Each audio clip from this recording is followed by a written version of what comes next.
கண்களை மூடி நாம் ஜெபித்து கர்த்தருடைய வார்த்தைகளை நாம் கடந்து போவோம். நல்ல ஆண்டவரே, நாங்கள் துதிக்கிறோம், ஸ்தோத்திரிக்கிறோம். இந்த நாளிலும் சற்று நேரம் உடைய வார்த்தைகளை நாங்கள் தியானிக்கும் போது இந்த வார்த்தை மூலமாக என்னோடு பேசும், எங்களோடு பேசும். இந்த நேரத்தில் ஒவ்வொருவரும் மாற்றமாக்கிட்டார்.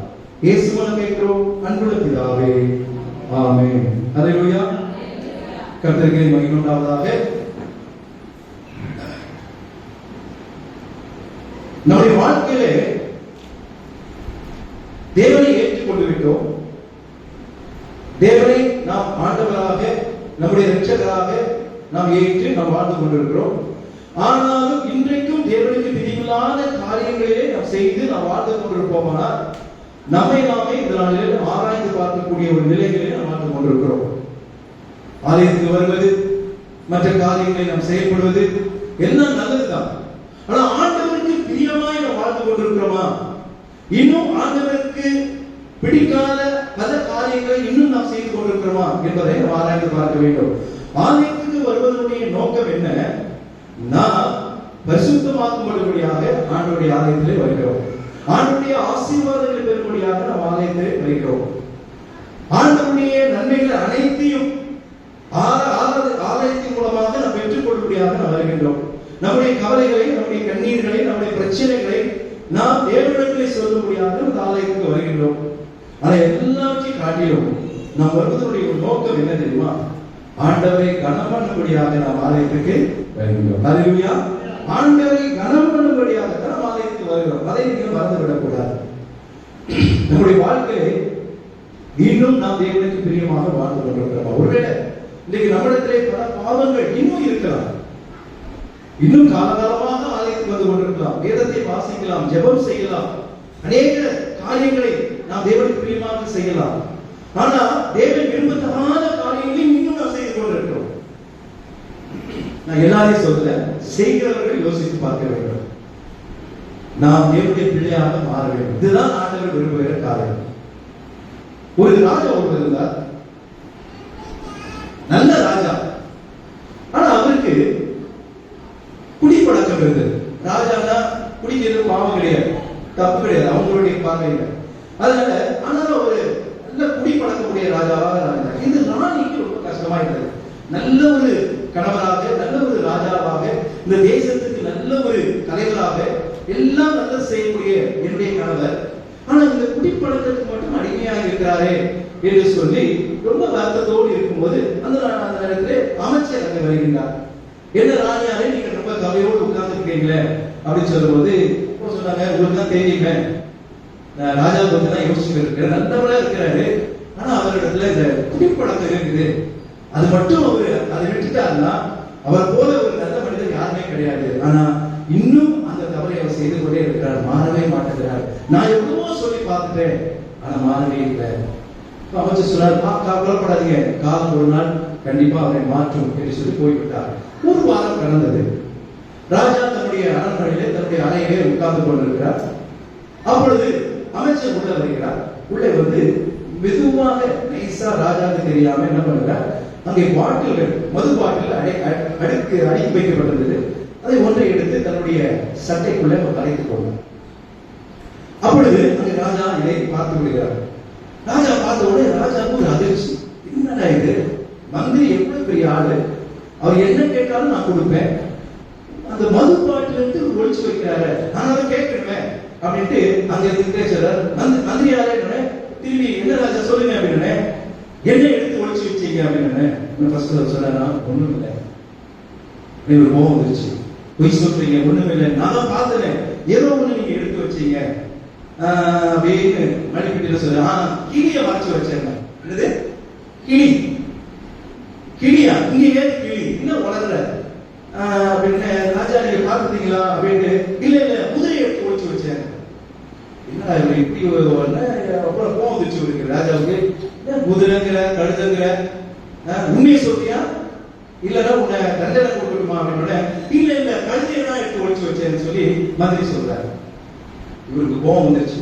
இந்த முறை நீ உண்மையை சொல்லி ஒத்துக்கலன்னா என் வாள் எடுத்து உன்னை வெட்டிடுவேன் அப்படின்னு சொல்லும் போது என்ன சொன்னாரா, சாரி மன்னிச்சுங்க ராஜா, இந்த மது பாட்டில தான் எடுத்து ஒழிச்சு வச்சேன் அப்படின்னு மது பாட்டில் எடுத்தார். ராஜா சொன்னாரா, இத முதல்ல நான் கேட்கும் போதே நீ சொல்லியிருக்கலாமே, உண்மை சொல்லியிருக்கலாமே. என்ன ஒழிச்சு வச்சுன்னு கேட்ட போது மதுபாட்டில எடுத்து வச்சு நீ சொல்லியிருக்கலாமே. இல்லை, அதை என்கிட்ட கேட்டுதான் நான் கொடுத்துருப்பேனே, எதற்காக இடத்துல நீ பொய் சொன்னா என்று சொல்லி மந்திரியை ராஜா கேட்டார்.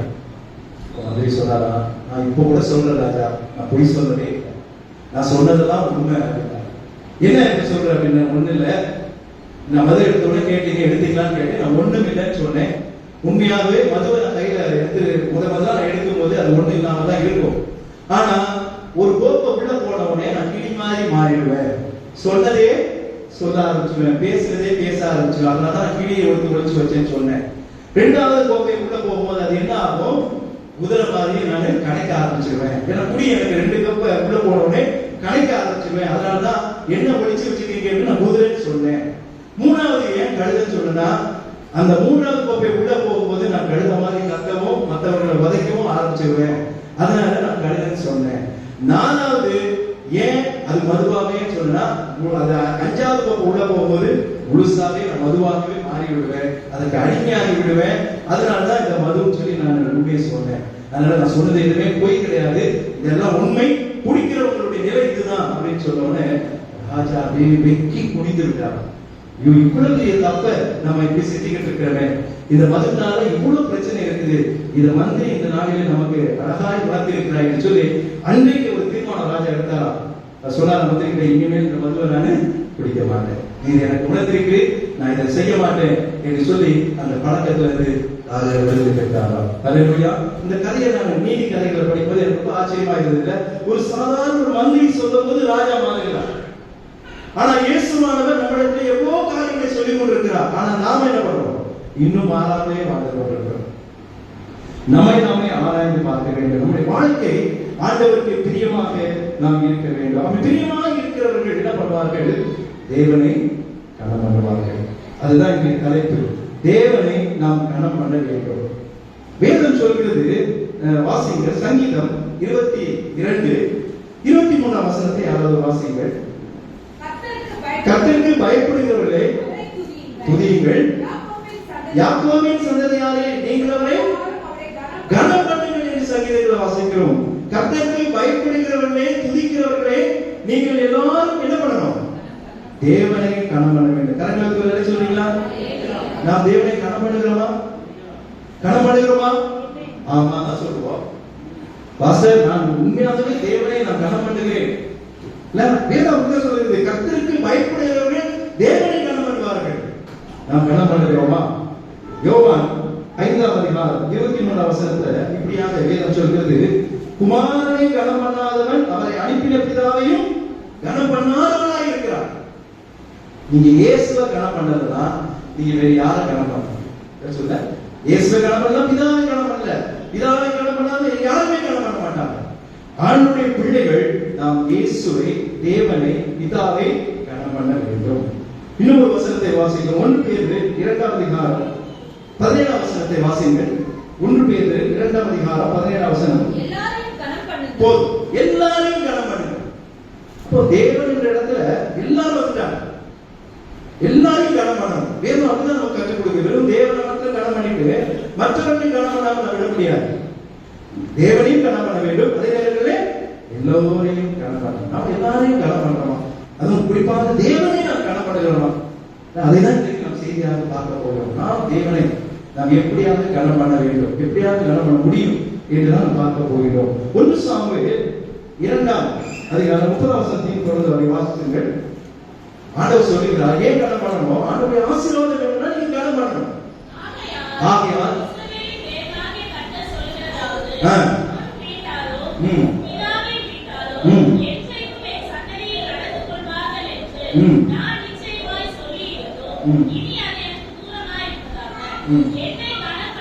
என்னை கனம் பண்ணுகிறவர்களை பாத்தீங்களா, ஆண்டவர் சொல்லிட்டார், என்னை கனம் பண்ணுகிறவர்களை ஆண்டவர் என்ன பண்ணுவார், கனம் பண்ணுவார். ஹல்லேலூயா.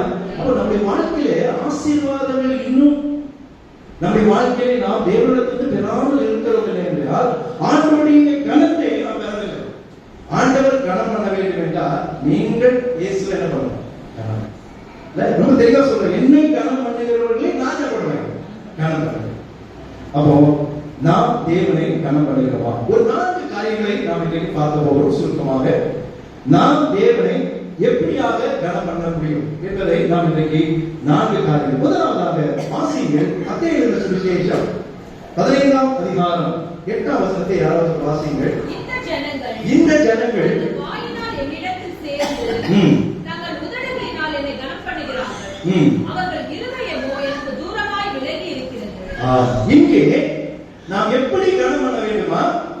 உண்மையாய் கனம் பண்ண வேண்டும். முதல் காரியம், நாம் நம்முடைய கனம் உண்மையாய் இருக்கணும். நாம சொல்லிடுறோம், நான் தேவனை கனம் பண்றோம், சர்ச்சுக்கு வரேன், பைபிள் வாசிக்கிறேன், ஜெபம் பண்றேன், காணிக்கை கொடுக்கிறேன், ஆளுமைக்கிற காரியங்கள் எல்லாத்தையும் நான் செய்கிறேன். ஆனா எப்படி செய்கிறேன்? இந்த 15ஆம் அதிகாரம் 8ஆம் வசனத்துல இயேசு சொல்றாரு, மாயக்காரரே உங்களை குறித்து நீங்க கனம் பண்ணக்கூடியவர்களாக இருந்தாலும் உங்களுக்கு ஒரு பெயர் ஆண்டவர் கொடுக்கிறார். என்னது? மாய. ஏன்னா அவர்களும் கனம் பண்ணினார்கள், ஆண்டவர் எல்லா காரியத்தையும் செஞ்சாங்க.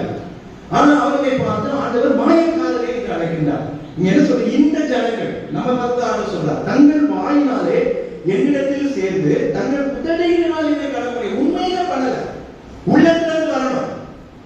உள்ளத்திலிருந்து ஆண்டவரை நாம் கனம் பண்ணணும். ஆண்டவரை கனம் பண்ணா ஆலயத்துக்கு நம்ம எத்தனை மணிக்கு வருவோம்? தப்பா ஆரம்பிச்சுட்டாருங்க. எத்தனை மணிக்கு வருவோம்? சொல்ல மாட்டீங்களே. ஏன்னா சொன்னா வரணும்ல, 9 மணிக்கு வரணும். அதுதான் ஆண்டவரை கனம் பண்ணி. இல்லைன்னா நீங்க ஆண்டவரை கனம் பண்றீங்க. நான் தப்பா சொல்லிதான் மனுஷன். அப்பதான் ஆசீர்வாதம். என்னை கனம் பண்ணுகிறவர்களே நான் கனம் பண்றேன். நீங்க ஆண்டவரை கனவீனம் பண்ணினீங்கன்னா ஆண்டவர் உங்களை கனவீனம் பண்ணுவார். இது ஆராதனை என்பது நீங்க ஆண்டவரை அக்செப்ட் பண்றீங்க. ஏன் 9 மணிக்கு வர முடியல? ஏன் வாரந்தோறும் வர முடியல? ஏன் அடிக்கடி ஆக்சிடென்ட் ஆகுறீங்க? ஏன் ஆலயம் பயப்படுறீங்க? ஆண்டவர் இருக்கிற இடம், ஆண்டவர் உங்களை ஆசீர்வதிக்கிற இடம், ஆண்டவர் உங்களை பாதுகாப்பா வைக்கிற இடம், ஆண்டவரை நாம் கனம் பண்ணுகிற இடம். இந்த இடத்துல 2 மணி நேரம் வந்து உட்கார்ந்து ஆராதிக்க நமக்கு எவ்வளவு கஷ்டம். ஞாயிற்றுக்கிழமை தான் தூக்கம் வரும், சனிக்கிழமை தான் நைட்ல மேட்ச் இருக்கும், காலையில் எழுந்திருக்க முடியாது, கஷ்டம். கிளம்பி நிற்போம், அப்பதான் பிசாசு யாரையாவது அனுப்பி விடுவோம், யாராவது சொந்தக்காரங்களை அனுப்பி விடுவாங்க. பல தடைகள் எல்லாம் தாண்டி நம்ம ஒரு முடிவு பண்ணி வச்சிருக்கோம். 9 மணிக்கு போ, 9:15 போவோம், 10 மணிக்கு போ, கரெக்டா பாஸ்டர் பாடும்போது போனோம், பிரசங்கம் முடிக்கும் போது போனோம், ஆசீர்வாதம் கூறும்போது போனோம். வராங்க. பிரியமானவர்களே, நீங்கள் தேவனை கனவீனம் பண்ணுகிறீர்கள், ஆலயத்தை அசட்டை பண்ணுகிறீர்கள் என்றால் நீங்க இயேசு கிறிஸ்துவை கனவீனம் பண்ணுகிறீர்கள். எப்படி ஆசீர்வாதம் வரும்? அப்படியே அந்த ஆசீர்வாதம் கண்டிப்பாக உங்களுக்கு பிரயோஜனமா இருக்காது, நிலைத்திருக்காது. நிலைத்திருக்கிற ஆசீர்வாதம் என்ன? ஆசீர்வாதம் வரும் போகும், ஆனா நிலைத்திருக்கிற ஆசீர்வாதம் தேவனிடத்தில் உண்டு. அது எப்போது வரும்? நீங்கள் தேவனை உண்மையாக கனம் பண்ணுங்கள். பல தடைகள் வந்தாலும் நாம் ஜெபிக்கணும், பல தடைகள் வந்தாலும் நாம் வேதத்தை வாசிக்கணும், பல தடைகள் வந்தாலும் ஆலயத்துக்கு வரணும், பல தடைகள் வந்தாலும் ஆண்டவருக்கு கொடுக்க வேண்டியதை நாம் கொடுக்கணும். அப்பதான் நாம் உண்மையாய் தேவனை கனப்படுறோம். அதான் சொல்ற, நீங்க வாயினா வெறும் வாயில சும்மா நான் கனம் பண்றேன்னு சொல்லி போது மாயக்காரரே. அப்படிதான் ஆண்டவர் சொல்றாரு. மாயக்காரரேன்னா நீங்க வேஷம் போடுகிறவர்கள் ஆண்டவர் சொல்றாரு. இங்க ஒண்ணு பேசுறீங்க, அங்க ஒண்ணு செய்றீங்க. வாயில சொல்றீங்க, உங்களுடைய உள்ளத்துல நீங்க உண்மையா இருக்கீங்களா? ஆண்டவரை கனம் பண்ணி. அப்படின்னா இன்னைக்கு எத்தனை பேர் உண்மையாகவே ஊருக்கு போயிட்டாங்க, டூருக்கு போயிட்டாங்க, வர முடியலன்றவங்களுக்கு ஓகே. பட் இன்னைக்கு மே மாசம் தானே, கொஞ்சம் வீட்டுல ரெஸ்ட் எடுக்கிறேன் அப்படின்னு சொல்லி இருக்கிற மக்களும் உண்டு. அப்படின்னா எப்படி என்ன கொடுத்தாலும் என்ன செய்தாலும் நீங்க தேவனுடைய ஆசீர்வாதங்களை பெறணும். ஆலய கூடுகையை நீங்க விடவே கூடாது. ஞாயிற்றுக்கிழமையான பக்கத்துல இருக்குதோ எங்க இருக்குதோ ஒரு ஆலயத்துக்கு போயிடும். அது ஒரே திருச்சி வைக்கிற போது ரொம்ப நல்லது. இது ஒரு கடினமான வார்த்தையை உங்களுக்கு பண்ணலாம்.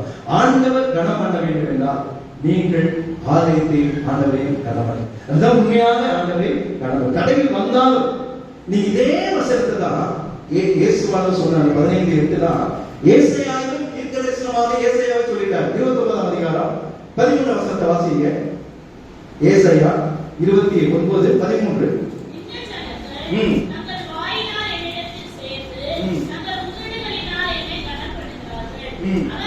அவர்கள் இருதயமோ தூரமாய் விலகிருக்கிறது. பயம். இது வந்து ஏசாயா பண்ணிட்டார். இந்த ஏசாயாவுடைய தீர்க்கதரிசன வார்த்தைகளை தான் இயேசு என்ன பண்றாங்க, பயன்படுத்துகின்றார். ஆனா இங்க கொஞ்சம் கூட வருது. என்ன வருது? அவர்கள் எனக்கு பயப்படுகிற பயம் மனுஷனாலே போதிக்கப்பட்ட கற்பனை. அதாவது மனுஷனுக்கு பயப்படுற மாதிரி நம்ம இருக்கிறோம். ஆனா உண்மையா நம்ம யாருக்கு பயப்படுது தெரியுமா? மனுஷனுக்கும் பயப்படணும். ஆனா அதே நேரத்தில் தேவனுக்கு நம்ம இருதயம் தூரமா வச்சுக்கிட்டு வாய்னால என்ன சொல்றோம்? அவரை கடன் பண்ணுகிறோம். அது உண்மையான கடன். அது உண்மையாய் கடன் பண்ணுகிறவர்கள் ஆண்டவர் எதிர்பார்க்கிற எல்லா செயல்களையும் அவர்கள் செய்வார்கள். நாம் எப்படி இருக்கிறோம்? தேவனை நாம் உண்மையாக கனம் பண்ண வேண்டும் என்று சொல்லி ஆண்டவராக இயேசு கிறிஸ்து முதலாவதாக இன்று நமக்கு ஒரு எச்சரிக்கையை தருகின்றார். ரோமர் 2:23 நீ நியாயப்பிரமாணத்தை மீறி நடந்து தேவனை நீ கனவீனம் பண்ணலாமா என்று அப்போஸ்தலனாகிய பவுல் ரோமருக்கு சொல்லும்போது அது இருந்திருக்கிறார். நீ நியாயப்பிரமாணத்தை என்ன பண்ணுகிறார்? மீறி நடக்கின்றார். நடக்கிற மாதிரி காட்டும், ஆனா நடக்கும். வெளி தேசத்துக்கு எல்லாம் உண்மைதான். உங்களுடைய உண்மையான முகம் என்ன எனக்கு தெரியாது, மற்றவர்களுக்கு தெரியாது, ஆண்டவருக்கு. அல்லேலூயா. நீங்கள் உண்மையாய் தேவனை கனம் பண்ணுகிறீர்களா? அது ஒரு உதாரணம். நான் இன்னைக்கு ரொம்ப சந்தோஷம். எனக்கு என்ன தெரியுங்களா? கர்த்தர் டைம் நிறைய கொடுத்திருக்கிறார். எப்பவுமே நான் 20-25 நிமிஷத்துல முடிக்கிற மாதிரி தான் எனக்கு டைம் வரும். நீங்க 10 மணிக்கெல்லாம் டைம் கொடுத்துட்டேன். ஆனா என்ன சொல்றேன்னா, நீ ஒரு 50 நிமிஷம் பேசலாம் அப்படின்னு எனக்கு டைம் கொடுத்துருக்கேன். எனக்கு டைம் முடிக்கிற டைம் 11 வரைக்கும் இருக்குது. நான் 20 நிமிஷத்துல முடிச்சிட்டோம்னா 10:30 சர்வீஸ் முடிஞ்சிடும். அதனால எனக்கு நான் பேசல, ஆண்டவர் எவ்வளவு நேரம் பேச சொல்றாரோ நான் பேசுறேன். சரிங்களா? அது எனக்கு ஒரு பெரிய சந்தோஷமா இருக்குது. அதனாலதான் நிறைய காரியங்களை இன்னைக்கு நான் பேச முடிகிறது. சரி, தானியேலுடைய வாழ்க்கையில நீங்க எடுத்து பாருங்க.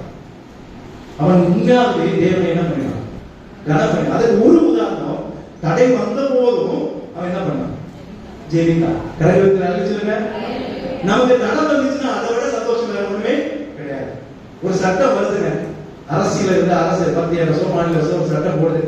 இனிமே நீங்க சர்ச்சைலாம் என்ன பண்ணக்கூடாது, போகக்கூடாது. வரும் அந்த நாட்கள் நெருங்குகிறது. காலங்கள் நெருங்கி கொண்டு கடைசி காலங்களை வாழ்ந்து கொண்டு இருக்கிறோம். இன்னைக்கு ஆலயங்கள் திறக்கப்பட்டிருக்கிறது நம்ம நாட்டுல, தமிழ்நாட்டுல நிறைய இடத்துல தடை பார்க்கிறோம். நம்ம நிறைய செய்திகளை பார்க்கிறோம். செய்திகளை நல்லா சுவிசேஷத்தை அறிவிக்க தடையே கிடையாது. எந்த இடத்துல இந்த இடத்துல கூட நம்மளால சொல்ல முடியும். இன்னைக்கு நம்ம சொல்ல முடியாது, ஏன்னா பலவிதமான எதிர்ப்பு.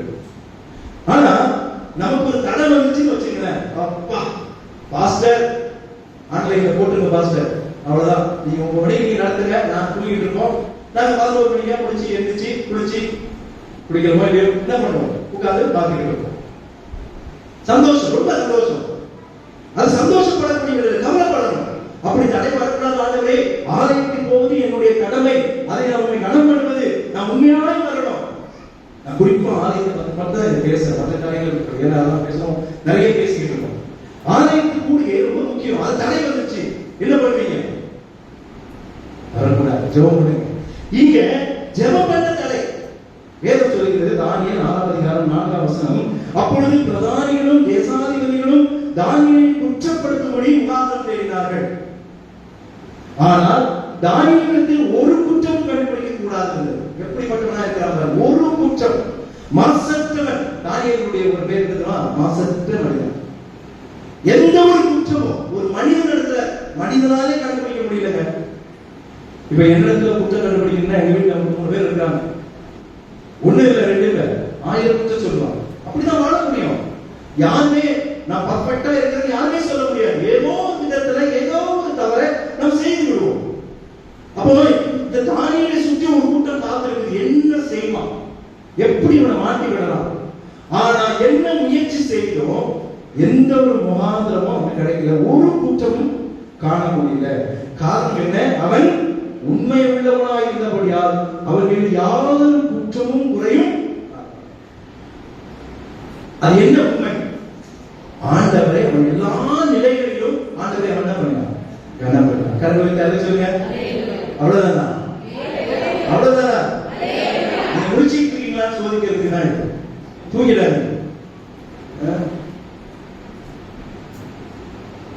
இதுல வேற பாஸ்டருக்கு ரொம்ப ஆசை, ஏசி போடணும். இந்த வெக்கையிலேயே உட்கார்ந்து தூங்கிட்டு இருக்கீங்க. உங்களுக்கு ஏசி போட்டு விட்டோம்னா நான் மட்டும் தான் பேசிட்டு இருப்பேன், எல்லாரும் என்ன பண்ணுவீங்க? தூங்கிட்டு. அதுக்கும் ஒரு ஐடியா நம்ம வச்சிருக்கோம், பேசிட்டோம். நல்லா ஃபுல் சில்லுன்னு குளிர்ல வச்சுட்டு வச்சுக்கிறேன், என்ன வராது? தூக்கம் வராது. ஆமா, அப்போ வந்து தூங்க முடியாது, இருக்குன்னு ஆடிக்கிட்டே உட்கார்ந்து வேண்டியதுதான். ரைட்டுங்களா? அப்படிதான் ஜோக் பண்ணுங்க, ஏசி போடுங்க, நிக்க முடியல, பரவாயில்ல. எதுக்கு சொல்றேன்னா, தானியேல் அவன் எல்லாவற்றிலும் அவன் உண்மையுள்ளவனாக இருந்தான். அவனுக்கு ஒரு பெரிய தடை வந்தது. என்னது? ராஜாவை தவிர வேற யாரையும் எத்தனை நாளைக்கு? 30 நாள். அவன் யாரும் ஜெபம் பண்ணக்கூடாது, நீ சொன்னா யாரும் வேத வாசிங்க, யாரும் ஆலயத்துக்கு போக, நீங்க என்ன சொல்லுங்க, நான் என் தேவனை என்ன பண்ணுவேன்? நான் என் தேவனுக்குரிய காரியங்களை நான் சரியா செயல்படுறேன், அதை நான் ஒருபோதும் ஆட மாட்டேன், என் ஜீவன் போனான். அப்படிதான் அவன் என்ன பண்றான்? எல்லாத்தையும் திறந்து வச்சு மறைச்சுதான் செஞ்சிருக்கான். அந்த படத்துல பாருங்க, ஓப்பன் தான் வச்சிருக்கான். பலகங்கள் திறந்து இருக்க அவன் எப்பொழுது போலும் 3 முறையும் ஆண்டவருக்கு அவன் ஸ்தோத்திரம் செலுத்தி ஜெபம் செய்கிறான். அப்போ ஆண்டவர் அவன் என்ன பண்ணிருக்கான்? எந்த ஒரு ஆபத்து வராம பாதுகாத்துக்கணும். அந்த வந்ததே ஆபத்து வந்ததே வரும். நீ தேவனை உண்மையாய் கடன் பண்ணா நிறைய ஆபத்து வரும். ஆனா அந்த ஆபத்துல இருந்து ஆண்டவர் என்ன பண்ணுவார்? உன்னை பாதுகாப்பார். ஹல்லேலூயா! ஆண்டவர் உன்னை பாதுகாப்பார். ஆமா, தானியேல் சிங்கக்கடியில போடப்பட்டாலும் சிங்கத்துடைய வாயை ஆண்டவர் என்ன பண்ணார்? கட்டி போட்டார் என்று வாசிக்கிறோம். ஒரு சிங்கத்துக்கு தவிக்க முடியுமா? நிறைய நம்ம பார்க்கிறோம், யூடியூப் பார்க்கிறோம், நிறைய காரியம் பார்க்கிறோம். இல்ல ஒரு ஒரு 6 மாசம் முன்னாடி பாத்தீங்கன்னா, இந்த டோர்ல இருந்து இந்த டோர்ல ஒரு டிரைவர் சீட்டுக்கு மாறுறாங்க, ஒரு புலி வந்து என்ன பண்ணுச்சு? அப்படியே தூக்கி போச்சு. ஒரு செகண்ட்ல நடந்துச்சு. இவ்வளவு சிங்கம் கிட்ட, பசியோடு இருக்கிற சிங்கம் கிட்ட தானியேல் தூக்கி போட்டா ஒரு செகண்ட்ல கை, காலு, தலை எல்லாம் பிச்சு என்ன பண்ணிருக்கணும்? சாப்பிட்டு நடக்கல, நடக்காது. ஏன்னா அவன் யார் கடன் பண்ணான்? தேவனை கடன். தடைகள் வந்தாலும் நான் ஆண்டவரை கடன் பண்ணேன். நீங்களா அப்படி இருக்கணும், உண்மையாய் கடன் பண்ண வேண்டும் என்று சொல்லி ஆண்டவர் இன்றைக்கு அப்படியாக நம்ம முதல் காரியங்களை செய்வோம். சரி, 2வது என்ன? நீதிமொழிகள் 3ஆம் அதிகாரம் 9ஆம் வசனத்தை வாசிங்க. நீதிமொழிகள் 3ஆம் அதிகாரம் 9ஆம் வசனம். எல்லா விளைவின் முதற் பலனாலும் போல் உன்னுடைய உலக பொருளால் தேவனை கனம் பண்ண வேண்டும். கொடுக்கிறோமா ஆண்டவருக்காக? உலக பொருள் நமக்கு எவ்வளவு ஆசீர்வாதங்களை ஆண்டவர் தந்திருக்கார் யோசிச்சு பாருங்க. அதை கொடுப்பதன் மூலமாக நம்ம யாரை கனம் பண்ணுகிறோம்? தேவனை கனம் பண்ணுகிறோம். அதை நீங்க மறந்துடாதீங்க. நீங்க உன் பொருளாலும் உன் எல்லா விளைவின் முதற் பலனாலும் கர்த்தரை கனம். தேவன் ஏசாயா 43:23 வாசிக்கிறோம். உன் ஆடுகளை தகன பலிகளாகவே நீ எனக்கு செலுத்தவில்லை, உன் பலிகளாலே நீ என்னை கனம் பண்ணவில்லை என்று ஆண்டவர் குற்றம் சாட்டவில்லை. நீ என்னை கனம் பண்ணவில்லை. உனக்கு கிடைக்கிற ஆசீர்வாதங்கள், உங்களுக்கு கிடைக்கிற ஆசீர்வாதங்கள் உங்களுடைய கிரியைகளினால நீங்க நினைக்கிறீங்களா? அது ரொம்ப தப்பு. நீங்க உங்க குடும்பங்களிலே, உங்களுடைய தனிப்பட்ட முறையிலே ஆண்டவருடைய ஆசீர்வதிக்கிறார் என்றால் அந்த ஆசீர்வாதங்களுக்கு முழு காரணகர்த்தா யாரு? தேவன். பேச மாட்டோம். கர்த்தர் தான் உங்களை ஆசீர்வதிக்கிறார். அப்ப கர்த்தரிடத்தில் பெற்ற ஆசீர்வாதங்களை நீங்க வச்சு நீங்க மாத்திரமே அதை பயன்படுத்தக்கூடாது. யாரு? அது ஆண்டவருக்கு. இங்க ஆண்டவருக்கு கொடுக்கிறது மட்டும்தான் இந்த பாயிண்ட்ல வர. அடுத்த பாயிண்ட்ல வர. இது ஆண்டவருக்கு நம்ம முதல் பலனை கொடுக்கணும், நம்முடைய நிலைச்சியை கொடுக்கணும், நம்முடைய சம்பளத்துல கொடுக்கணும். இதுதான் வேதம் சொல்கிறது. இதெல்லாம் நம்ம தசம பாவம்னு சொல்றோம். இல்லையா ஆண்டவருக்காக கொடுங்கள் என்று சொல்லிக்கிறோம். ஆனா அதிலே நாம் கனம் பண்ணாமல் நான் என்ன பண்றோம்? ஆண்டவரை வஞ்சிக்கிறோம். வேதம் அப்படிதான் சொல்லுகிறது. நீங்கள் என்னை வஞ்சிக்கிறீர்கள். வஞ்சித்தீர்கள், வஞ்சித்தீர்கள், வஞ்சிக்கிறீர்கள், வஞ்சித்தீர்கள். எதனால் என்று சொல்லும்போது வருது தசம பாகத்தினாலே. நான் கொடுத்த ஆசீர்வாதங்களிலே ஒரு 10, 100ல 10 அதை நம்மளால கொடுக்க முடியும். வஞ்சித்தீர்கள் என்று ஆண்டவர் சொல்கிறார். இங்க ஆண்டவருக்கு கொடுப்பதுல முதன்மையானதை கொடுக்கணும், உண்மையானதை கொடுக்கணும், உள்ளதை கொடுக்கணும், தாராளமாய் கொடுக்கணும். அதுல ஒரு ஆசீர்வாதம் உண்டு. கொடுக்கிறவர்கள், ஆண்டவருக்கு கொடுக்கிறவர்கள் ஒருபோதும் கெட்டு போகிறார். இந்த நாட்டில் அதை புரிந்து கொள்ள வேண்டும். ஆண்டவருக்கு நீங்க கொடுத்து ஒரு நாளும் நீங்க கடற்காரர்களாக மாறவே மாட்டீங்க. அப்ப அதை ஆண்டவர் அது நிமித்தமாக நம்ம ஆண்டவரை கனம் பண்ணுகின்றோம். வாசிக்க கேட்க ஆதியாகமம் 4ஆம் அதிகாரத்தில் ஒரு சம்பவம் நடக்கிறது. அதுக்காக அந்த வேத பாகத்தை வாசித்தேன். அது 2 மனிதர்கள் வருகிறார்கள். யாரு? காயின், ஆபேல். உங்களுக்கு தெரியும், ஆதாமுடைய குமாரர்கள். அதுவே காயினும் பலி செலுத்துகின்றான், ஆபேலும் பலி செலுத்துகிறார். 2 பேருமே உலக பொருளாலே தான் ஆண்டவருக்கு பலிகளை கொடுக்கிறார்கள். ஆனா அவர்கள் கொடுத்தது 2 பலிகளையும் ஆண்டவர் என்ன பண்ணல? 2 பேர்ல ஒன்று அங்கீகரிக்கவில்லை, ஒன்றை அங்கீகரிக்கிறார். இதுதான் நடக்குது. ஏன் ஆண்டவர் அப்படி செய்தார்? அதுல ஒரு கேள்வி வருது. வேதம் சொல்கிறது ஆபேலை குறித்து ஆதியாகமம் 4ஆம் அதிகாரம் 3 வசனத்தை வாசிங்க.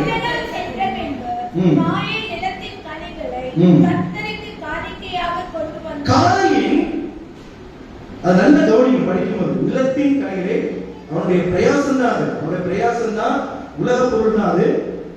கனிகளை, காயின் நிலத்தின் கனிகளை கர்த்தருக்கு காணிக்கையாக கொண்டு வந்தான். காயின் நிலத்தின் கனிகளை, அவ்வளவுதான் போட்டிருக்கு, சில நாள் சொல்லிருக்கு. ஆனா ஆபேல் சொல்லும்போது மட்டும் எப்படி சொல்லப்பட்டிருக்கு பாருங்க. ஆபேலும் கவனிக்கணும், எப்படி கொடுக்கிறான் அவன்? ஆபேலும் தன் மந்தையின் ஆடுகளை, இல்லை என்றால் கொடுமையானவர்கள் அல்ல, அப்படி ரொம்ப அழகாக விவரிக்கிறார்கள். தலையீற்றுகளிலும் அவைகளிலும் பார்த்து எது பெஸ்டோ, இருக்கிற ஆடுகளிலே, இருக்கிற வளர்ப்பிலே எது ரொம்ப பெஸ்டோ, ரொம்ப அழகானதான் கொடுக்க மாட்டோம், ரொம்ப பெஸ்டானதான் கொடுக்க மாட்டோம். பாஸ்டர் அடிக்கடி சொல்லுவார், 2 பிள்ளைங்க இருக்கிறாங்கன்னா ஒருத்தர் நல்லா படிப்பான், ஒருத்தர் நல்லா படிக்க மாட்டான். நல்லா படிக்கிறவங்க ஆண்டவருக்கு சொல்லுவான், ஆண்டவரே எப்படியாவது நானு டாக்டர் ஆகினோம், பெரிய ஐபிஎஸ் ஆகினோம், ஐஏஎஸ் ஆகினு சொல்லுவோம். படிக்காதவன் ஆண்டவர்கிட்ட என்ன சொல்லுமா, ஆண்டவரே எதுக்கு படிக்க மாட்டான், பேசாம நீங்க என்ன பண்ணுங்க, அவனை ஊழியத்துக்கு அவனை கொண்டு போயிடுங்க. நானு நீங்க பொறுத்தல பண்ணுறது, அவன் பொறுத்தல பண்ணணுமே. அதுக்காக படிக்காதவர்கள் ஆண்டவருடைய பிள்ளைகளாக அப்படி கிடையாது. ஏன்னா அவருடைய பாதி சீஷர்கள 30 பேர் அவங்க யாரு? படிப்பறிவில்லாதவர்கள். ஆண்டவருக்கு இருந்தா படித்தவர்களும் இருந்தார்கள், படிப்பறியா அது அந்த பொருட்டாது. ஆனா நாம் கொடுப்பதில பெஸ்டா கொடுக்கணும், அதுதான் ரொம்ப முக்கியம். இங்க உலக பொருளால் நீங்கள் கனம் பண்ணும் போது அது ஆண்டவருக்கு பிரியமானதாக நம்முடைய உள்ளத்திலிருந்து நீங்க கொடுக்கணும், அதுதான் ரொம்ப முக்கியம். இங்க ஆபேல், வேதத்துக்கு ஆபேலை குறித்து ஆண்டவருக்கு போச்சதுன்னா மரித்தும் பேசுகிறான் என்று ஆபேலை குறித்து வேதம் அங்க சொல்லப்பட்டிருக்கிறத பார்க்கிறோம். ஆபேல் மரித்தும் பேசுகிறான். அதுக்கு என்ன காரணம்னா, அவன் சிலவற்றை கொண்டு வருகிறான், கொழுமையானதை ஆண்டவர்களை கொடுக்கிறத உலக போல அவன் பெஸ்டா கொடுக்கிறான். நீங்கள் நான் எப்படி கொடுக்கலாம், கொடுக்கிறதே இல்லை, நான் பெஸ்டா கொடுக்கிறோம், பெஸ்டா கொடுக்கணும்ன்ற ஆண்டவர். இன்றைக்கு அதன் மூலமாக ஆண்டவரை காண முடியும். ஆண்டவர் தான் சொல்றாரு, ஆபேல் 4ஆம் அதிகாரம், ஆபேலும் தன் மந்தையின் தலையீட்டுகளிலும் அவைகளில் கொழுமையான சிலவற்றை கொண்டு வந்தார். ஆபேலையும் அவன் காணிக்கையும் நடந்த சம்பவம். அதுக்கப்புறம் அது போக தேவையில்லை. காயினுக்கு பிரச்சனை வந்துச்சு, என்னடா இது பிரச்சனை? ஆபேல் இல்ல பிரச்சனை, யாரு? கர்த்தருக்கு பிரச்சனை. காயினுக்கும் கர்த்தருக்கு தான் பிரச்சனை. இதுல ஆபேலை பார்த்தோம், பாவம். ஆபேல் பெஸ்ட் கொடுத்தான், காயின் ஏதோ கொண்டு வந்து கொடுத்தான், அவ்வளவுதான். இதுல கர்த்தர் என்ன பண்ணிட்டாரு, ஆபேலை அவருடைய காணிக்கை அங்கீகரித்தார். ஏன்னா அவன் பெஸ்டா கொண்டு வந்து கொடுக்கிறான், விரும்பி கொண்டு வந்து கொடுக்கிறான், உண்மையாக கொடுக்கிறான். ஆனா காயின் ஏதோ கொண்டு வந்து கொடுக்கிறான், அவ்வளவுதான். என்ன நடக்குது?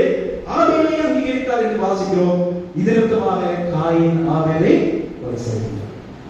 அதனால மரித்து விட்டான், ஆபேல் மரிக்கிறான். ஆனா இன்னைக்கும் ஆபேலை குறித்து நாம் பேசிக்கொள்கிறோம். அதனால ஆண்டவர் சொன்னார், ஆபேல் மரித்தும் பேசிக்கொள்கிறோம். நம்ம உலக பொருளாலே நாம் தேவனை காணப்படுகிறது ரொம்ப முக்கியம். இல்ல ஆண்டவருக்காக கொடுப்பதில் நாம் குறைந்து விடவே கூடாது. அது ஒரு ஆசீர்வாதம். அதனால நம்ம செய்திகள்லாம் யோசிக்கிறது, கொடுக்கறத பத்தி பேசினாலே நம்ம யோசிக்கிறோம். என்ன கொடுக்க பேச்சு சொல்றது, ஆண்டவர் இன்னைக்கு கனமண்டங்கள் என்று சொல்லுவத போது அது இந்த காரியத்தை ஆண்டவர் சொல்கிறார், அதுவும் கனமண்டது. உலக பொருளால் கனமடுவதும் ஒரு ஆசீர்வாதம். அப்பொழுது நீங்கள் கனப்படுவீர்கள். ஆண்டவர் உங்களை கனம் பண்ண வேண்டும் என்றால் நீங்கள் உங்களுடைய உலக பொருளாக, உங்களுடைய எல்லா விளைவின் முதல் பலனாலும், உங்களுடைய எல்லா வருமானங்களிலும், உங்களுடைய எல்லா கிரியைகளிலும் கிடைக்கின்ற ஆசீர்வாதங்களையும் நீங்கள் ஆண்டவருக்குரிய காரியங்களை கொடுத்து நீங்கள் ஆசீர்வாதத்தை பெற வேண்டும். ஆவதை போல பெஸ்டா கொடுங்க, கர்த்தர் உங்களுக்கு பெஸ்டா உங்களுக்கு செய்வார். சரி, மூன்றாவது நீதிமொழிகள் 14ஆம் அதிகாரம் 13-31 வசனத்தை வாசிங்க. நீதிமொழிகள் 14:31. தரித்திரனை ஒடுக்குகிறவன் நிந்திக்கிறான். பாத்தீங்களா? அப்போ மூன்றாவது, உதவி செய்வதன் மூலமாக நாம் தேவனை கனம் பண்ண முடியும். உலக பொருள் ஆண்டவருக்குரியது, ஆண்டவருக்காக கொடுக்கிறது. இது உதவி செய்வதன் மூலமாக தரித்திரர்களுக்கு நாம் உதவி, ஏழைகளுக்கு நாம் உதவி செய்வோம். ஒரு சிலர் இதை மட்டும் பிடிச்சுப்பாங்க. ஆண்டவருக்கு வேணாங்க. நாம் ஆண்டவரே சொல்லிட்டாரு, இந்த சிறியரில் அவனுக்கு நீங்க எதை செய்கிறீர்களோ அதை எனக்கு செய்கிறீர்கள். அப்போ அவனுக்கு கொடுத்தா அது ஆண்டவருக்கு கொடுத்தா மாதிரி. அப்படி ஆண்டவர் ஒருவர் சொல்ல, ஆண்டவருக்குரியது ஆண்டவருக்கு, மற்றவர்களுக்குரியது அதெல்லாம் ஆண்டவர் சொன்னார். ராயனுக்குரியது ராயனுக்கும், தேவனுக்குரியது தேவனுக்குரிய. அப்ப ஆண்டவர் சொல்லிப்பாரு, நீ இன்னொருத்தருக்கு கொடுக்குறது எனக்கு தான் ஆண்டவர் சொல்லியிருப்பாரு. இயேசு ஒருவரும் அப்படி சொல்லல. நீங்க ஆண்டவருக்கும் கொடுங்க, பொருளாலும் ஆண்டவரை கனம் பண்ணுங்கள். அதன் மூலமாக உங்களுடைய பொருளாலே உதவி செய்வதன் மூலமாக மற்றவர்களுக்கு நீங்கள் கனம் பண்ண முடியும். இங்கே தரித்திரனுக்கு தயவு செய்கிறவனோ அவரை கனம் பண்ணுகிறார். கொடுக்கிறோமா மற்றவர்களுக்கு? சாதாரணமா நம்மளால் முடிந்ததான் செய்யும், முடியாம செய்ய சொல்லுங்க. வேதம் சொல்கிறது, இதிலே நீங்க வாசிக்க ஆகியாமலே நன்மை செய்ய திராணியத்தும் செய்யாமல் போனா அது நன்மை செய்ய உங்களை ஆண்டவர் வச்சிருக்கிறாங்க அந்த இடத்துல. இப்ப நீங்க மற்றவங்களுக்கு என்ன பண்ணணும்? நன்மை செய்யணும். அதுதான் வேதம் சொல்கிறது. ஒரு தலைவன் ஒருவன் இயேசுவிடத்துல வந்தா, நல்ல பணக்காரன். அவன் ஆண்டவர்கிட்ட கேட்கிறான். என்ன சொன்னாரு? ஆண்டவரே, நித்திய ஜீவனை பெற்றுக் கொள்வதற்கு நான் என்ன செய்ய வேண்டும்? நான் என்ன செய்யணும்? ஆண்டவர் சொன்னா, நீ கற்பனைகளை கைக்கொள். அப்ப அவன் சொல்லிட்டான், நான் சிறு வயது முதலே எல்லா கற்பனைகளையும் கைக்கொள்கிறேன். அவன் பொய் சொல்றான், உண்மையா சொல்றான். ஏன்னா இயேசுவிடத்துல பொய் சொல்ல முடியாது. என்னிடத்துல சொல்லலாம், உங்களிடத்துல நான் சொல்லலாம், யாருக்கும் தெரியாது. ஆனா இயேசுவிடத்துல மறைக்க முடியாது. அந்த தலைவன் சொன்ன உடனே சொல்றான், இதை சிறு வயது முதலே கடைபிடிக்கிறேன். உண்மையாதான். ஆனால் நித்திய ஜீவனை பெற்றுக் கொள்வதற்கு அவன் ஆசையோடு இயேசுவிடத்துல வருகிறான். அப்ப ஆண்டவர் ஒரே ஒரு காரியத்தை தான் சொல்றாரு. சரி, போகலாமா? ரைட், ஓகே, ரைட், எல்லாம் இருக்கு. ஆனா ஒரு குறை என்ன பண்ண, நீ போய் விற்று தரித்திரருக்கு கொடு. இது எப்படிங்க செய்யும்? ஆண்டவர் என்ன ஆசீர்வதிக்கிறார்? திடீர்னு ஆண்டவர் வருகிறார். நீ என்ன பண்ற? எல்லாத்தையும் கொடுத்த, நான் கொடுத்தேன். எல்லாமே ஆண்டவர் கொடுத்ததுதான். எல்லாமே வீடு, வாசல், காடு, பங்களா, சொத்து, சும்மா எல்லாம் ஆண்டவர் கொடுத்ததுதான். கொடுக்கறதுனால ஆண்டவர் தான் கொடுக்கல, அவ்வளவுதான். அதான் முடிவு. அப்புறம் கொடுத்துட வராது, வந்துட்டு நீ போய் என்ன பண்ண, எல்லாத்தையும் வித்துட்டு எல்லா ஏழைகளுக்கு கொடுத்துரு. அப்ப என்னுடைய குடும்பம் என்ன, என்னை சார்ந்திருப்பவர்கள் என்ன, அதுக்காக வந்துடும். ஆனா இயேசுடைய வார்த்தையை அப்படியே செயல்படுகிறவர்கள் தான் ஆண்டவரை கனம் பண்ணக்கூடியவர்கள். அதுக்கு பிறகு வரக்கூடியதை பார்த்தீங்கன்னா என்ன பண்ணக்கூடாது, யோசிக்க கூடாது. அப்படி செய்ய முடியாது. ஆனா அப்படி ஆண்டவர் கேட்க மாட்டாங்க, ஆண்டவருக்கு தெரியும். இந்த தலைவனத்தில் அவன் சொல்றான்னா அவன் இதை செய்ய மாட்டான்னு யாருக்கு தெரியும்? ஆண்டவருக்கு தெரியும். அதனால சொல்றாரு, நீ போய் விட்டு தரித்திரத்துக்கு போ. வேதத்துல மகிழ்ச்சியோடு இயேசுவிடத்தில் வந்து துக்கத்தோடு போன ஒரே மனிதன் இந்த மனிதன், இந்த தலைவன் தான். வரும்போது சந்தோஷத்தோடு வந்தான். இயேசுவிடத்தில் நித்திய ஜீவனை பெற்றுக்கொள்ள வேண்டும். போகும்போது எப்படி போனான்? துக்க முகத்தோடு சென்றான். ஏன்னா அவர் சொன்ன வார்த்தையை அவனால கேட்க முடியல. எப்படி இவ்வளவு சொத்தை நான் யாருக்கு கொடுப்பேன்? ஏழைக்கு கொடுப்பேன். அவன் நான் என்ன பண்ணுவேன்? எனக்கு நித்திய ஜீவன் வேணாம், ஒண்ணு வேணாம், அப்படியே திருப்பி கொடுப்பேன். அப்பதான் ஆண்டவர் சொன்னார், ஒட்டகத்துக்கு இந்த ஊசியுடைய காதல் கூட ஒட்டகம் நுழைஞ்சிடும், இவர்களுக்கு கடினம் அப்படின்னு சொல்லி ஆண்டவர் சொல்றார். யோசிச்சு பாருங்கல்ல. அதுக்காக பணம் படைத்தவர்கள் தான் கொஞ்சம் கடினம், அப்படி கிடையாது. மனிதன் தான் காரணம். நீங்க உலக பொருளாலும் உதவி செய்வதற்காக தேவனை சகையை குறித்து நான் அடிக்கடி சொல்றது எனக்கு ரொம்ப பிடிச்சது என்ன தெரியுமா? அவன் ரொம்ப கேட்கிறான்.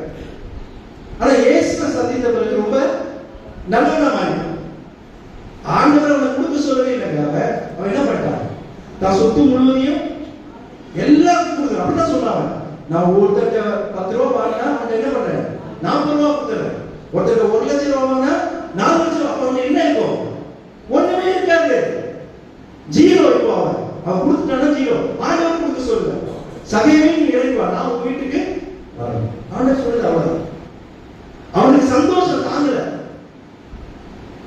பாவத்தோடு துக்கத்தோடு வந்த சகையை இப்ப எப்படி இருக்கிறான்? சந்தோஷத்தோடு இருக்கிறான். சந்தோஷத்தோடு வந்த ஒருத்தன் துக்கத்தோடு போவான். எவ்வளவு மாறுதல் பாருங்க. காரணம் என்ன? இவன் உதவி செய்யக்கூடிய மனப்பான்மை அவனுக்கு தலைவனுக்கு இல்லை, அவன் சகைக்கு இருக்கு. அவன் சொல்றான், நான் எல்லாத்தையும் என்னென்ன வாங்கணும் எல்லாத்தையும் நான் கொடுத்துறேன். அது எப்படி கொடுக்குறேன்? ஞானத்தை கொடுக்குறேன். ஆண்டவர் சொல்ற, இன்றைக்கு இந்த வீட்டுக்கு வெற்றி போடு. இவனும் ஆபிரகாமின் குமாரனா இருக்கிறான் என்று ஆண்டவர் சாட்சி. நீங்கள் உண்மையாய் கடன் பண்ணுங்கள், உலக பொருளால் கடன் பண்ணுங்கள், உதவி செய்வதன் மூலமாக நீங்க கடன் பண்ணுங்க. கடைசியா ஒரே ஒரு காரியத்தை சொல்லி முடிக்கிறேன். இதன் மூலமாக நீங்க ஆண்டவரை கடன் பண்ண முடியும். என்ன தெரியுமா? உன் பெற்றோரை கடன் பண்ணுங்க. ரொம்ப முக்கியம். நிறைய பேர் என்ன பண்ணுவோம்? தாய் தகப்பனை விட்டுருவோம். இந்த பிள்ளைகள் அப்படிதான் இருக்கிறார். எத்தனை ஆர்கனைஸ் நீங்க போய் பாருங்க. கஷ்டப்பட்டு சிறு வயசுல இருந்து பிள்ளைகளை கஷ்டப்பட்டு வளர்த்து, நான் சாப்பிட்டு, நான் ஒண்ணுமே நல்ல ட்ரெஸ் கிடையாது, எதுவுமே கிடையாது, சின்ன வயசுல இருந்து பிள்ளைகளுக்காகவே கஷ்டப்பட்டு கொஞ்ச நாள்ல அவங்க நல்ல வசதியெல்லாம் கிடைத்து நல்ல ஒரு மனைவி எல்லாம் வந்து நல்ல பிள்ளைகளாம் பெற்றெடுத்த பிறகு பெற்றோர்கள் என்ன பண்ணிடுறாங்க? நீங்க இந்த மூணையும் செஞ்சு உங்களுடைய தாய் தகப்பனை நீங்கள் கனம் பண்ணவில்லை என்றால் நீங்க தேவனை கனவெல்லாம் பண்ணுவீங்க.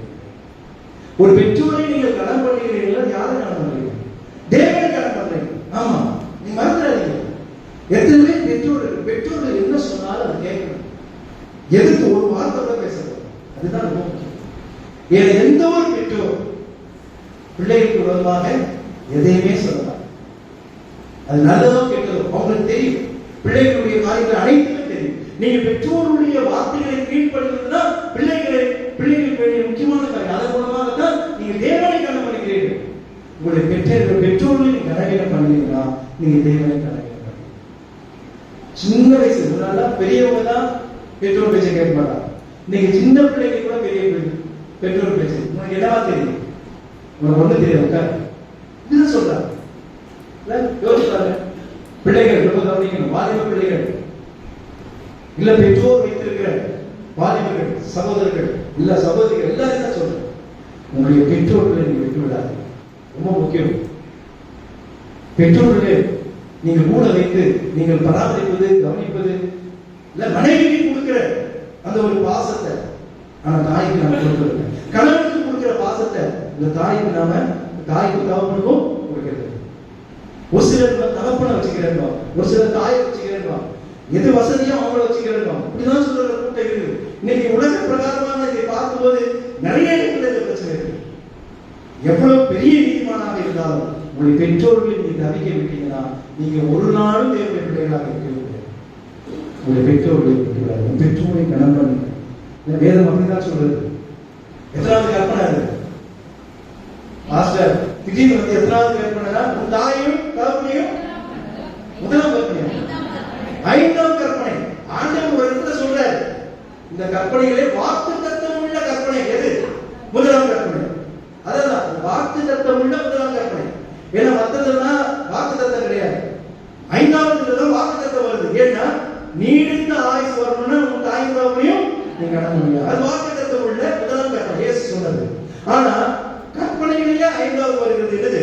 உன் தாயையும் உன் தகப்பனையும் தகப்பனையும் தாயும் தான் வருது. ஆனா நம்ம சொல்லும் போதுதான் பாருங்க என்ன சொல்லுவோம் தெரியுமா? தாயும். அன்னைக்கு ஒரு சண்டே போட்ட உண்மையா நம்ம சர்ச்சில் நடந்துச்சு. யாரும் வேணா சொல்லும் போதே எப்பவும் தாயை தான் சொல்றீங்க. வேதத்துல தகப்பு தான் முதல்ல போட்டிருக்கு. அது சொல்லாம தாயே சொல்றீங்க. அது வந்துருது. ஏன்னா எப்பவுமே தாயுமே தாய்கிட்ட பாசம் அதிகம். அல்லேலூயா. கவர்மெண்ட் பாசம் கிடையாது. பொதுவா பிள்ளைகள் அதை வரக்கூடியதான். வேதத்துல தெளிவா போட்டிருக்கு. தகப்பனையும் தாயும் நம்ம சொல்லும் போது என்ன பண்ணிடுறோம்? உன் தாய் வந்துருக்காரு. சோ அது தவறு கிடையாது. அவங்க பெற்றோர்களை நீங்க என்ன பண்ணணும்? கடன் பண்ணணும். இது ஐந்தாவது கற்பனை, முக்கியமான கற்பனை. வாக்கு தத்துவம் ஆசீர்வாதங்கள் தரக்கூடிய கற்பனை. நம்ம அதை மட்டும் பண்ணது கிடையாது. நாளைக்கு குழு கதை எனக்கு உண்டு. ஒரு கதை இருக்குது, சொன்ன நேரமாயிடும். ஆமா, ஒருத்தர் ஒரு அப்பாவுக்கு தட்டை எடுத்து வச்சிருந்தாங்கன்னா அந்த தட்டை கடைசியில் ஒரு நாளைக்கு அவங்களுக்கே உன் பையன் எடுத்து வச்சிருக்கா. ஏன்னா நீ வயசாகும் போது இந்த தட்டை நான் கொடுக்கணும்னு சொல்லி தாத்தா இருந்த பிறகு பத்திரமா எடுத்து வச்சிருந்தா. இதுதான் நமக்கு நடக்கும். உன்னுடைய தாய் தகவலை நீ கடன் பண்ணலைன்னா உன்னுடைய பிள்ளைகள் உன்னை என்ன பண்ண மாட்டாங்க, கடன் பண்ண மாட்டாங்க. அப்போ உன்னுடைய தாயும் தகவலையும் இதுக்கு ஒரே ஒரு உதாரணம் யார் தெரியுமா நான் சொல்றேன்னா இயேசு கிறிஸ்து. இயேசு கிறிஸ்து ஒருவர் தான் இதுக்கு உதாரணம். தன்னுடைய தாயும் தகப்பனையும் கனம் பண்ணின ஒருவர் என்று சொல்றேன். எனக்கு வந்தது உடனே வந்தது இயேசு கிறிஸ்து. 30 வருஷம் தன் பெற்றோர் என்ன சொன்னார்களோ அதற்கு நான் ஒரு தெய்வம், நான் ஒரு கடவுள், நான் ஆண்டவர், நான் குமாரன், தேவனை அனுப்பி இருக்கிறார், நீ மனுஷன், நீ அப்பாவா இருக்கலாம், நீ அம்மாவா இருக்கலாம், ஆனா எனக்கு அதெல்லாம் ஒரு பொருட்டல் இல்ல. அப்பா அப்படியே என்ன பண்ணார், தச்சதலை செஞ்சார், அப்பாவுக்கு உதவி செஞ்சார், வீட்டை பெருக்கிறார், எல்லாத்தையும் செஞ்சார். 30 வருஷம் தன் பெற்றோர்களுக்கு ஒரு உண்மையான மகனாக, தாயையும் தகப்பனையும் கனம் பண்ணக்கூடியவர்களாக, பெற்றோரை நேசிக்கக்கூடியவர்களாக இயேசு கிறிஸ்து. அவரே உதாரணம். ஊழியர் 30 வருஷம் கழிச்சு இந்த 3 வருஷம் ஊழியத்தில் சென்ற பிறகுதான் அவர் உலகத்தை விட்டு விட்டு இந்த ஆவிக்குரிய காரியங்களை, தேவனுடைய காரியங்களை செய்ய. அப்ப கூட தாயின் தகப்பனை அவர் தான் பண்ணார். இதெல்லாம் அற்புதம். தாய் வந்து சொல்றாங்க, இயேசுகிட்ட இங்க பிரச்சனையா இருக்குது, கொஞ்சம் கவனிங்க. ஆனா செய்யாம போயிருக்கலாம். அந்த இடத்துல சொல்ற ஸ்ரீயே என் வேலைக்கும் மகங்களே என்று சொன்னால் கூட ஆண்டவர் தன்னுடைய தாயின் பேச்சை அங்க கேட்டதுனால அங்க என்ன செய்யறார், ஒரு அற்புதத்தை செய்யறார். நல்லா புரிந்து கொள்ள வேண்டும். அங்க அற்புதத்தை செய்யறார், தாயுடைய பேச்சை கீழ்ப்படிந்து செய்யறார். ஆனா அவர் தெய்வமாக தன்னை நிரூபிக்கிறார், தன்னை ஆண்டவராக அங்க நிரூபிக்கிறார். ஆனா தாயுடைய பேச்சை அங்க கேட்கிறார். அவன் போய் அதற்கு ஒரே வார்த்தை சொல்றான், அப்படி என்ன சொல்றாரோ அதன்படி செய்யும். ரொம்ப அழகா சொல்றாரு, அதன்படி செய்யும். அங்க ஒரு அற்புதம். நான் சிறுவையில் தூங்கிட்டு இருக்கும் போது தன்னுடைய தாயை பார்த்து சொல்றாரு, நீ கவலைப்படாதமா, அதோ ஒரு மகன், அதோ ஒரு ஆண்டவர். அப்படிதான் தாயை தகப்பனை கனம் பண்ணுறார். நீங்க கனம் பண்ணுவீங்களா? எத்தனை பேர் நம்ம தாயை தகப்பனை கனம் பண்ணுறோம் இல்ல? யோசிச்சு பாருங்க. இப்படி செய்வது மூலமாக நாம் தேவனை என்ன பண்ண முடியும்? கனம். 4 காரியங்கள். உண்மையாய் கனம் பண்ணுங்கள், உலக பொருளால் கனம் பண்ணுங்கள், உதவி செய்வது மூலமாக கனம் பண்ணுங்கள், உன் பெற்றோர்கள் தகப்பனின் தாயும் கனம் பண்ணுங்கள். அப்படி செய்கிறதா உண்மையாகவே தேவனை நாம் கனம் பண்ணுகிறோம். இந்த தேவனை கனம் பண்ணும்போது கர்த்தர் உங்களை கனம் பண்ணுவோம். கர்த்தருடைய ஆசீர்வாதம் உங்கள் வாழ்வை முழுமையாக இருக்கும். அப்படிப்பட்ட ஆசீர்வாதங்களை பெற கர்த்தர் உங்களுக்கு உதவி செய்வாராக. ஆமென்.